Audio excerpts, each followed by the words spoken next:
Được chuyền của Hetet-Aung. Cơ hội bóng bổng. Bagas là người đã phá bóng lên. Timnas Indonesia U22 saat ini sedang melakoni laga perdananya di Piala AFF 2024 melawan tim tuan rumah Myanmar. Laga kedua tim digelar di Stadion Touna, Yangon, Myanmar. Laga Myanmar versus Indonesia merupakan salah satu dari dua laga tandang tim Garuda di fase grup Piala AFF 2024.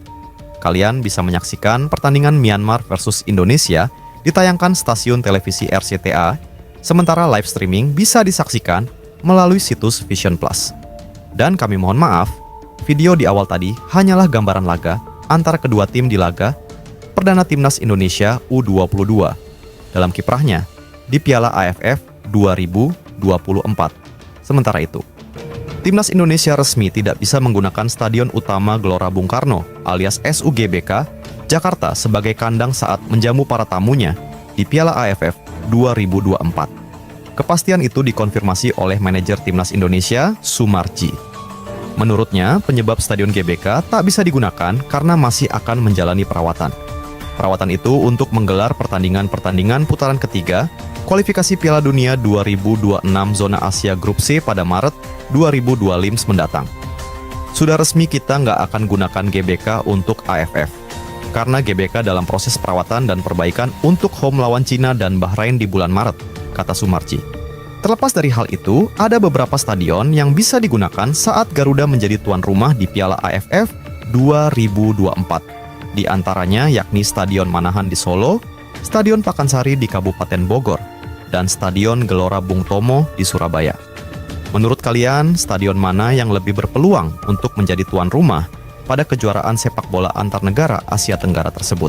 Untuk diketahui, Timnas Indonesia sendiri tergabung di Grup B pada Piala AFF 2024 bersama Vietnam, Laos, Myanmar, dan Filipina. Kejuaraan ini menggunakan format kandang tandang untuk fase grup. Dalam laga kandangnya, Garuda lebih dulu menjamu Laos pada 12 Desember dan kemudian menjamu Filipina pada 21 Desember 2024. Inilah 4 manfaat Timnas Indonesia gunakan skuad U22 di Piala AFF 2024. Salah satunya bikin para pemain lokal sumringah. Pengamat sepak bola tanah air yang paling kesohor, Muhammad Kusnaini alias Bungkus, membeberkan 4 manfaat Timnas Indonesia menggunakan skuad U22 di Piala AFF 2024. Pria yang sangat kerap menjadi komentator pertandingan sepak bola itu menyambut baik keputusan PSSI maupun pelatih Timnas Indonesia, Shin Tae-yong, untuk mengirimkan skuad U22 plus pemain abroad ke Piala AFF 2024. Menurut Bungkus, manfaat pertama ialah para pemain lokal potensial akan mendapat kesempatan di ajang ini untuk menimba ilmu dan pengalaman demi bisa menembus tim senior. Sebab, mereka membutuhkan banyak jam terbang sebelum dapat benar-benar diandalkan untuk membela tim senior. Pertama, memberi kesempatan kepada para pemain lokal berbakat yang muncul di kompetisi domestik. Ini ajang yang tepat untuk pematangan karena menembus timnas senior kini lebih sulit, ujar Bungkus. Lebih lanjut, manfaat kedua berdampak bagi para klub peserta Liga 1. Mereka tidak akan memiliki ketergantungan lagi terhadap pemain senior karena sudah ada pemain muda yang telah teruji. Kedua, kompetisi domestik bisa tetap jalan sesuai agenda. Keterlibatan pemain senior yang terbatas membuat klub-klub Liga 1 jadi lebih tenang menjalani kompetisi dalam negeri, tambah Bungkus. Sementara, manfaat ketiga menurut Bungkus Naini, yakni penampilan para pemain U22.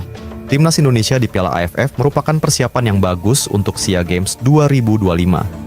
Piala AFF bahkan dapat disebut sebagai ajang pemanasan sekaligus pematangan tim dalam upaya mempertahankan medali emas SEA Games. Yang terakhir, kebijakan ini juga baik untuk memberi warna baru bagi kejuaraan ASEAN.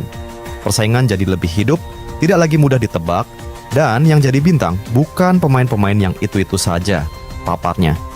Piala AFF tahun ini bernama Mitsubishi Electric Cup 2024 karena disponsori oleh perusahaan asal Jepang tersebut.